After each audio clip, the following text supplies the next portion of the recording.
Hello everyone, in this presentation we are going to understand how a servo motor is controlled using a potentiometer. So now you can see the servo motor is pointing to the 0 degree.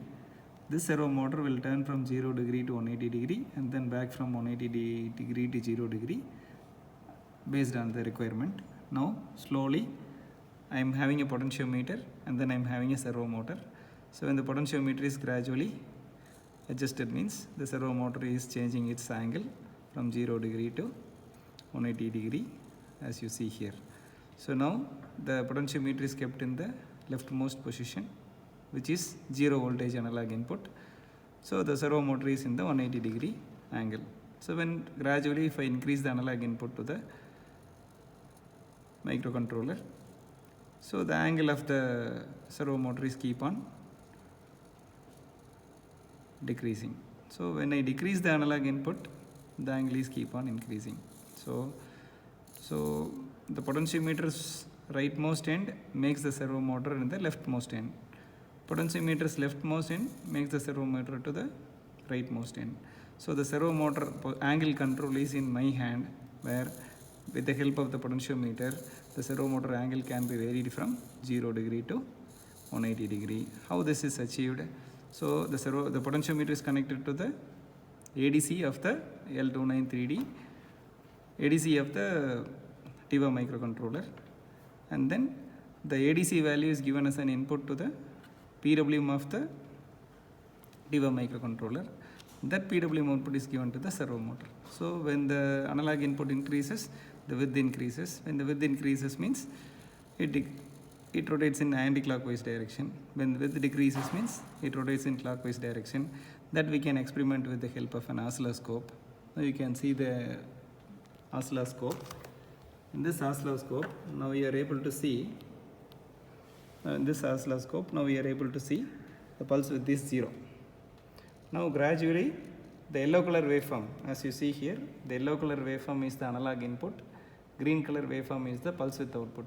So now the analog input is slightly increased, so the width is also slightly increased.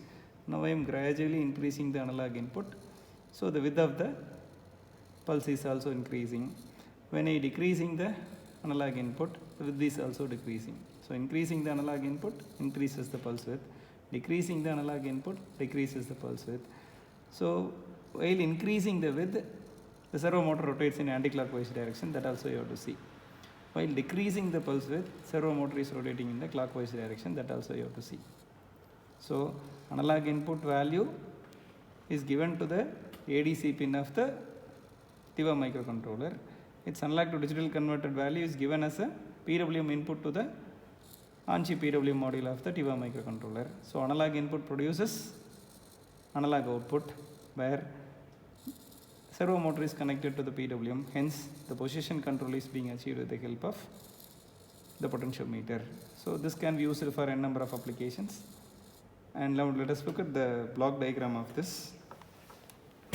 So here you can see this is the block diagram where the TIVA microcontroller is connected to the potentiometer on end. So one of the alternate function of the PE4 is your analog input 9 of the ADC, and the output of the TIVA microcontroller is connected to the servo motor as we see, which is meant for position control. If you look at the circuit diagram, so the 3.3 volt is the maximum analog input of the potentiometer. So the potentiometer is connected to the 5th pin, which is PE4, which is an alternate function of an analog input 9, and the PF1 is an alternate function of a PWM pin.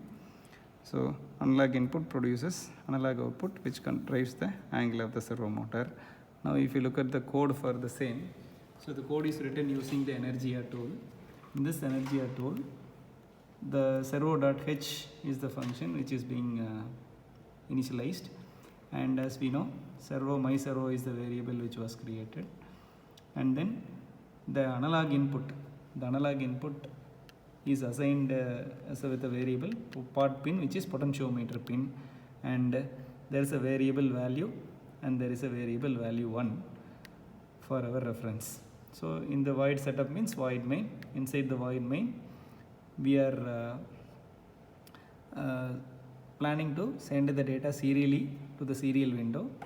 So the my servo attach PF1. So this PF1 is a PWM pin which is attached to the my servo variable, and the serial initialization with the 9600 baud rate. Serial port UART is initialized with the 9600 baud rate.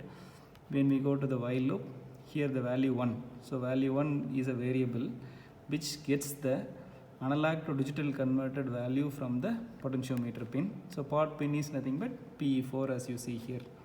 So PE4 is the pod pin. So PE4 is the analog input pin. So that analog input value is converted to digital, and then the digital converted analog to digital converted value, because it is 12-bit ADC, so the infinite value between 0 to 3.3 voltage is converted to 0 to 4095 values in digital. So that value between 0 to 4095 will be there in value 1, and that value 1 is printed in the serial window, and then there is a mapping here. So mapping from 0 to 4095 of ADC with a servo motor angle of 0 to 180 degree. This is very important, right? 0 digital value produces 0 angle, 4095 digital value produces 180 degree. So 1-to-1 mapping. So the maximum digital output produces maximum angle, minimum digital output produces minimum angle, like that it is mapped. Then we are writing this value, so the mapped value to the my servo, and then that is being displayed in the serial window. That is what this. Now if you download this code, you can able to verify in the serial window also. Here you can see, so the angle is also 0 and the PWM value is also 0. Analog input is also 0, PWM is also 0. Now I am gradually increasing. You are able to see the maximum analog to digital converter value is 4095. So it is in 180 degree. Now I am making it as 0. The angle is also 0. So 0 means 0 degree, 4095 means 180 degree. So the serial window is also justifying that the servo motor angle is directly proportional to the analog input from the potentiometer. So here you can see, so this analog input is taken from this potentiometer as you see here, and that analog input is given to the PE4 of the Texas Instruments launch pad, as you see here, the 5th pin, and the PWM output is taken to the servo motor.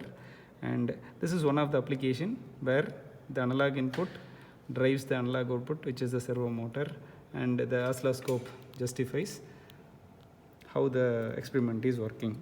Thank you.